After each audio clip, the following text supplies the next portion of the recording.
Okay, Fluffy. 1 bark, Panthers win. 2 barks, Panthers lose. Go. He's thinking about it. Hey, answer the question. You know, before I pressed record, he was barking up. I'm like, come on. Just give me 1 bark. Hey. Oh, my God. This is the longest period of time ever he's been silent. Look, he's pretending he doesn't even know I'm here. Just ignoring me. Oh, and a yawn. That was low. That was low. We're hanging overtime! We're hanging overtime! We're hanging overtime! Let's go Panthers! Let's go Panthers! Let's go Panthers! Let's go! Go! Puck drop. And 3, 2, 1. Let's go Panthers! Let's go Panthers! Let's go Panthers!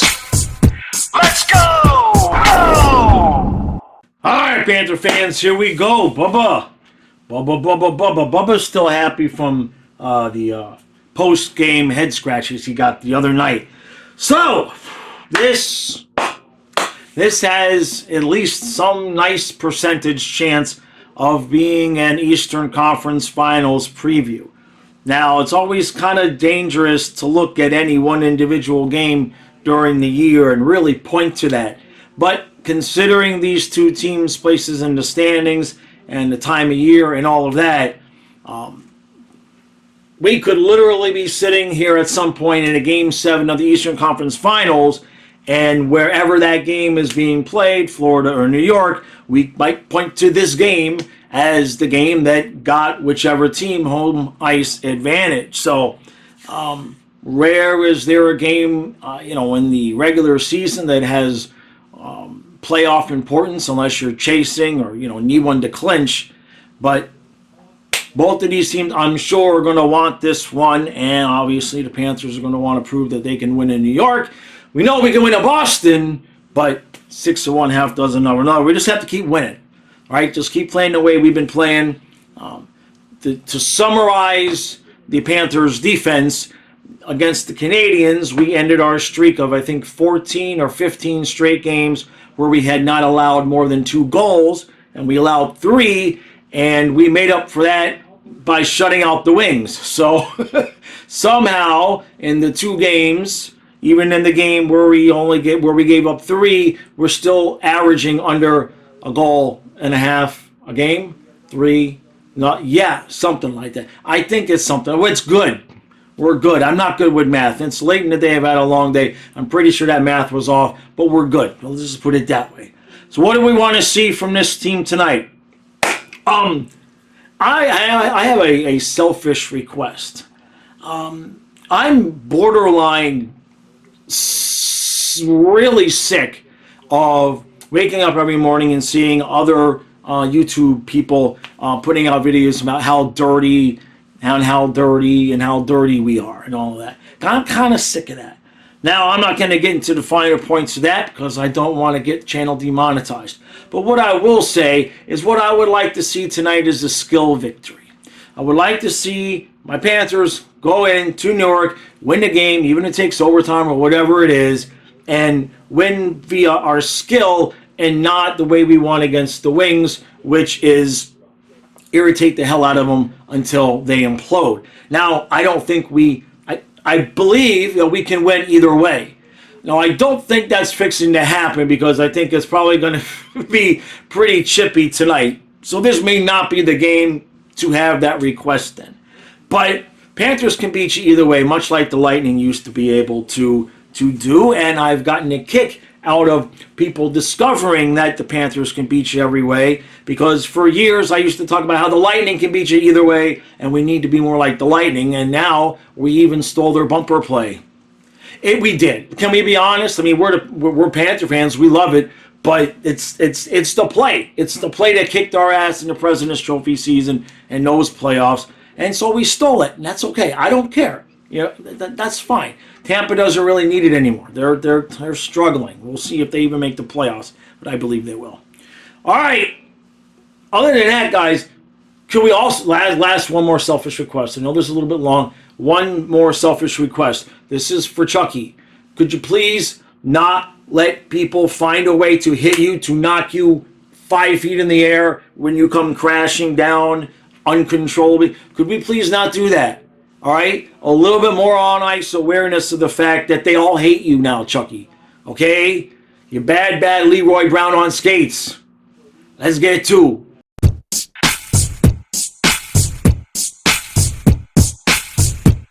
All right, so it's 1-0 Rangers after one. Pretty good period of play. The only complaint I would have is both ways. I think all of the penalties have been pretty skinny, including the one that just went against the Rangers. I think you could have easily had a penalty-less first period there, and I don't think anybody really would have had a complaint. Rangers get right at the end of the power play. Bubba makes a good save, and for whatever reason, he doesn't realize the puck is like right in front of him, practically touching his pad, and he's looking off into the corner, and he was like really taking a long gaze over there, and the puck was just right here. So dude scoops it up, puts it 5-0. It's 1-0 New York, and we're on the power play to end the period, but Rangers actually just had a pretty good chance. Panthers had a 3-on-1. We had a 3-on-1 in shorthanded, and Barkov passes it to Reinhart. I'm not sure who was coming up third, but Reinhart waited so long to maybe do a back pass instead of just shooting the puck that by the time he did decide to shoot the puck, Fox had caught up with him, and the shot gets deflected. And it's like, come on. And then, of course, immediately the Rangers score. It's like, come on, guys. A little bit more aggressive assertiveness. That said, I have a feeling this one's going to get chippy. Let's move on to the second period.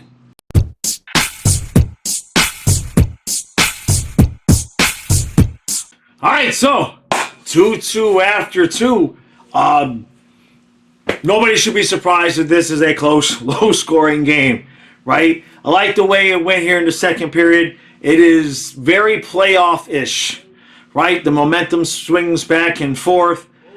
Panthers held their own, and then we finally get one on the power play. Barkov and Reinhart, both times, just combine on two very different goals, but two goals that were also very much the same in the sense that they are the ones that made the plays that needed to be. I mean, it was just Barkov basically playing ping pong, whatever you call it. Barkov hitting the puck to himself and then getting the pass over to Reinhart as Barkov is diving down. Reinhart puts it in, and then not that long later, Barkov to Reinhart and the goal. Yeah, I think that's what it was. They just played catch and created some space, and those two, it's just, and that's why Sam Reinhart's going to sign. He's going to sign, okay? He's not somebody that's going to be all about the money. He wants to win. He wants to continue to play like this, and playing next to Barkov will do that for a guy. So, as for the rest of this game, they already said it. Pretty much everybody kind of thinks we're headed for Matthias. Okay, I'm good with that.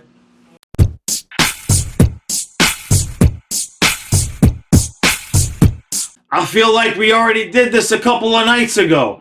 1, 2, 3, 4, and 2 points. Yeah.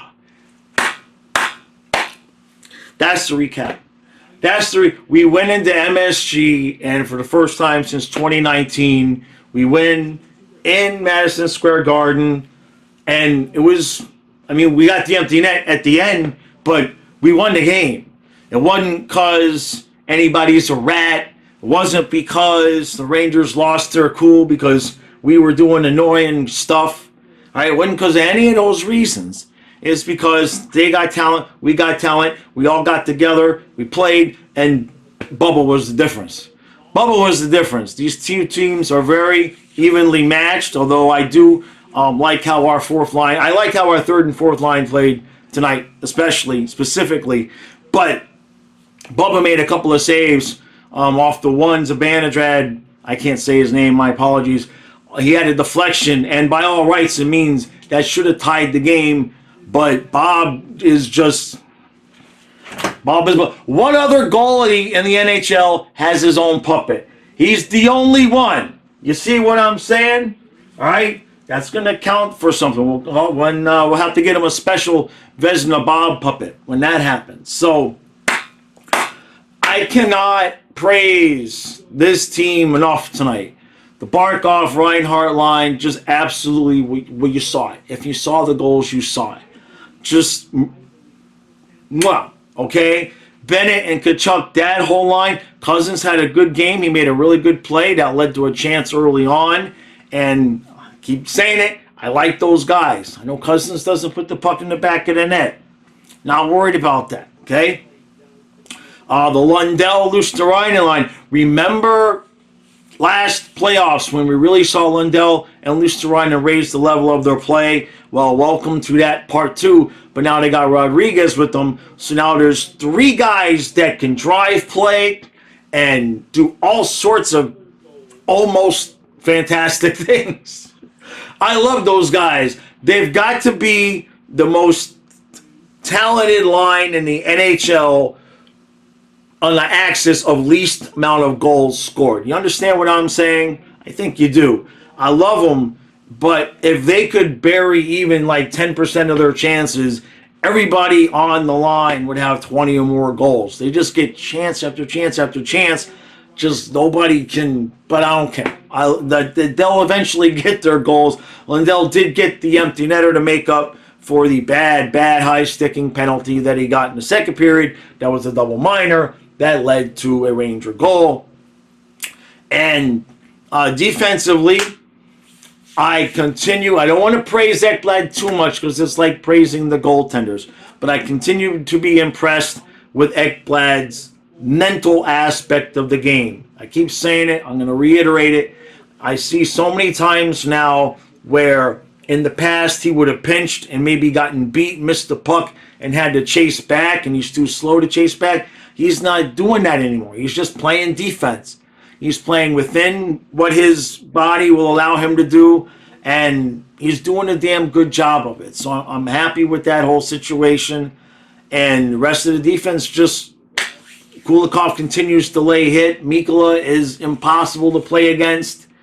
And Lamborghini gets the game-winning goal. I almost forgot, right?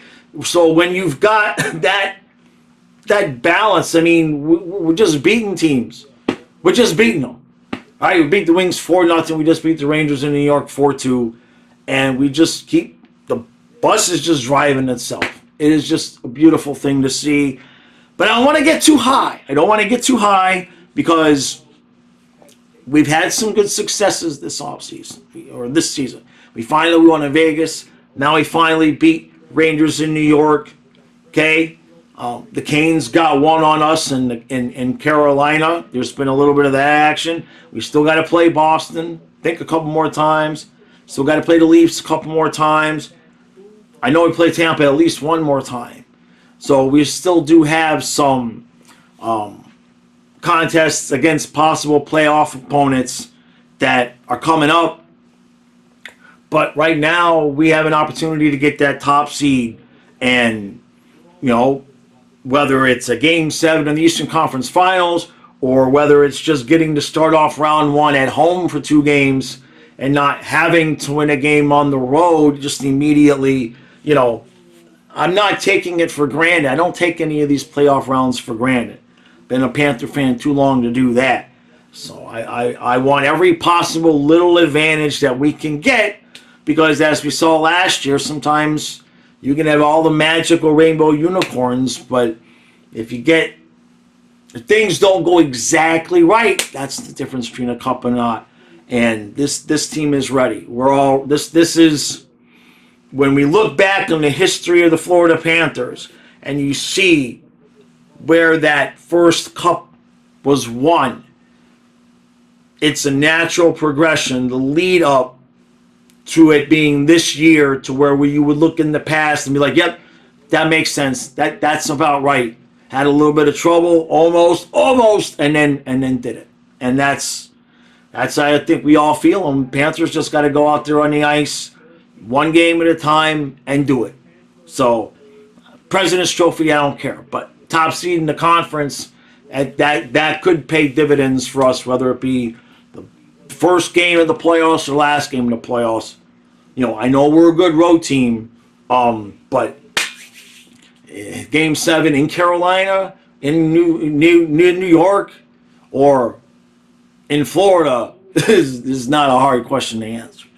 All right, Panthers get another big, fat, beautiful, juicy caramel ice cream. We had caramel ice cream. Yeah, caramel ice cream points. Those are pretty good. So I'll be live tomorrow at noon. And a funny thing happened on the stream. Jake, thank you, my friend. Thank you, brother. He gifted 50 memberships. And apparently, so many of you are already members that YouTube just started. This is true, by the way.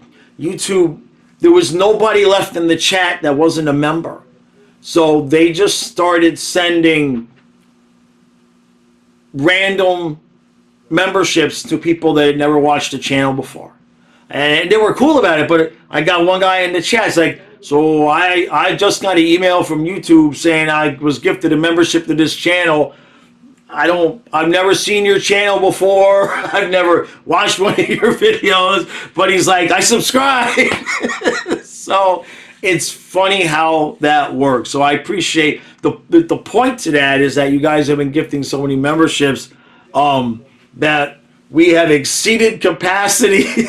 Everybody is already a member that watches this channel. Apparently, somebody in the chat said you have to have your settings set to allow to be given gifted memberships. I'm going to make a post about that. I got to find that setting myself, so I didn't know it existed, but it does sound like something that would exist. There might be a setting where you have to set it to where you will allow to be gifted a membership. It doesn't make a lot of logical sense, so it makes sense that would be the policy. So I'll have a post about that. I got a kick out of it. I guess they started, there was some people that were Steve Dangle fans, and they just started getting random memberships from Flying Fluffy Hockey. So, hey, it's all good, man. That's the way it was meant to be, right? So, all right, everybody. Appreciate all the support. It's a good night. It's a good night. Doses, or do you like the doses, or do you just want me to go with 2? I kind of like the doses. That's 12. But you got to win 16 games to win the cup. 2 points.